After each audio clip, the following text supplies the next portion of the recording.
Hey guys, I'm glad you're here. Today's project is this John Deere riding mower, and this is part 3 in a series where we try to bring this rider back to life after years of storage. And in this part, we're finally going to start it.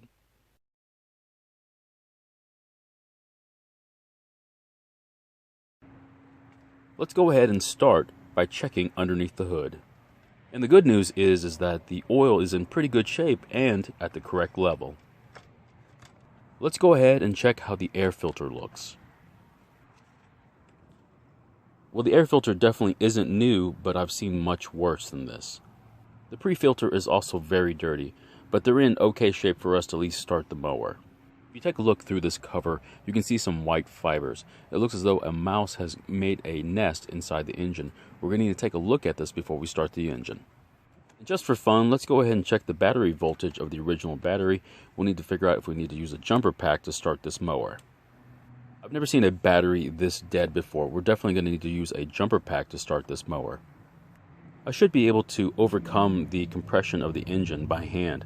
It shouldn't be this difficult.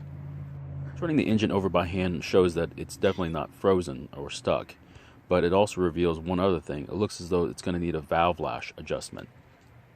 To adjust the valves and clean the rat's nest out of the engine, I'm going to go ahead and remove the hood so it's easier to film. The hood pivots on these hangers. All you need to do is lift the hood off of them. Next, I'm going to go ahead and use a socket and remove the bolts holding the fuel pump to the back of the cover.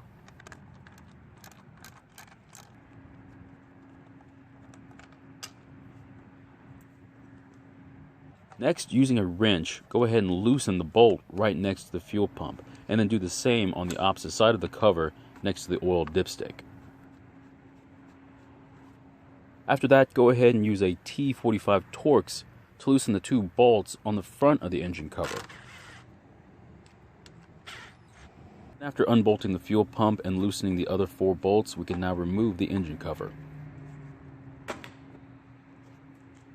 Here's this huge mouse nest. If we didn't clean this out, it wouldn't let the engine cool properly and more likely overheat. You need to be very careful and cautious when cleaning this type of nest out.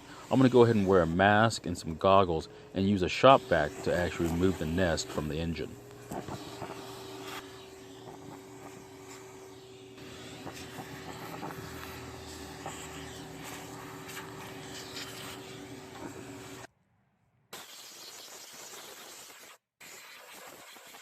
It's now time to check the valve lash. I'm going to go ahead and start by removing the spark plug wire and the spark plug.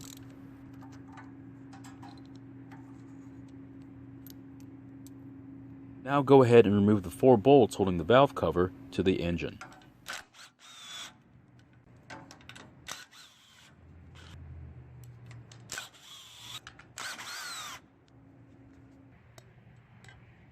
I'm kind of surprised that the gasket held together and didn't break apart when taking the valve cover off the engine. To help find top dead center, I'm going to use a long, dull screwdriver and stick it in the spark plug hole. Now I'm going to turn the engine over by hand until the piston is on the compression stroke and at top dead center. Take a look at the bottom rocker arm. That's the one for the intake valve. When it moves down, it means that the intake valve is opening and letting air go in. As it's moving back out, it means that the intake valve is closing. And after the intake valve is closed, look at your screwdriver. As you turn the engine over, it'll start to push the screwdriver out. At a certain point, it will actually start to move back in. Rotate the engine back to where the screwdriver is its furthest position out. That'll be top dead center. I'm going to go ahead and use this feeler gauge set we can get at any automotive store. I'm going to find out where the intake valve lash is. I'm just going to pick 16 thousandths of an inch, and I'm going to try to put it in between the rocker arm and the top of the valve just to see if it fits. If it doesn't fit, then I know it's tighter than 16 thousandths. Well, it didn't fit, which is pretty good. Now let's go ahead and try using a 10 thousandth and see if it will fit underneath the rocker arm. Valve lash looks to be about 10 thousandths. Unfortunately, it's supposed to be about half that at 5 thousandths. We're going to need to adjust it. You're going to need to use a T20 Torx screwdriver for the center of the larger nut. This is to loosen a set screw, otherwise you won't be able to adjust it. And for the larger adjustment nut, we're going to go ahead and use a 10mm wrench. Hold the larger nut with the 10mm wrench, and then use the T20 to loosen the set screw in the middle. Now after loosening the set screw, we can go ahead and use the 10mm to turn the nut to get the clearance we're looking for. Turn the wrench clockwise till the 5/1000 feeler gauge just drags underneath the rocker arm, and turn it counterclockwise if you need to loosen it. Once you get the 5/1000 to drag underneath the rocker arm just barely, go ahead and tighten the set screw. Now just go ahead and do the same thing on the other rocker arm.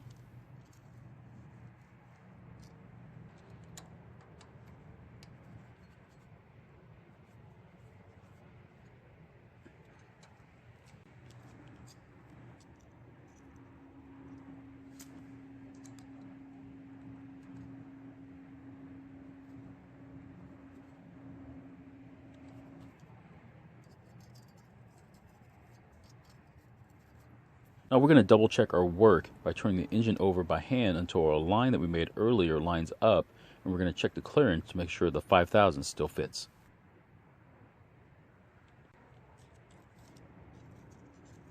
Now that we've adjusted the valve lash, let's go ahead and put the spark plug and the valve cover back on the engine.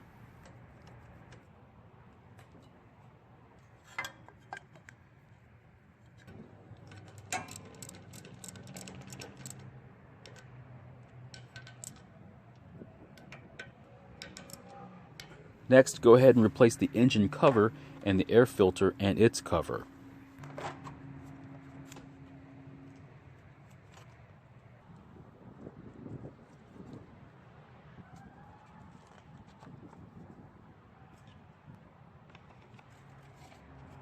I don't want to put gas into the fuel tank just yet.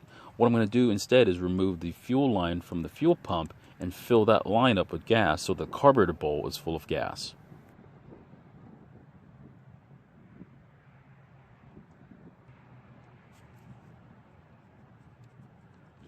Don't forget to turn the key to the run position, and then we're going to jump the starter and see if it actually runs.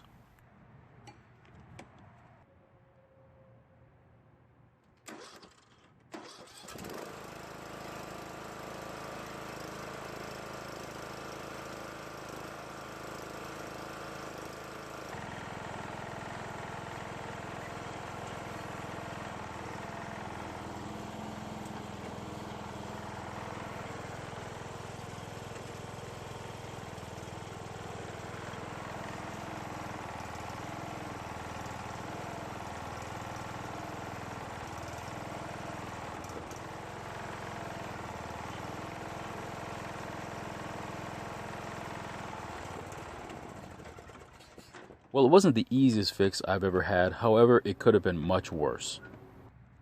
Because it was stored for such a long time, there could have been a carburetor problem or possibly even some chewed up wires from some mice. In the last part of this series, we're going to put the mower deck back onto this rider, start it with a good battery with all the electrical safeties working to make sure it actually starts the way it should.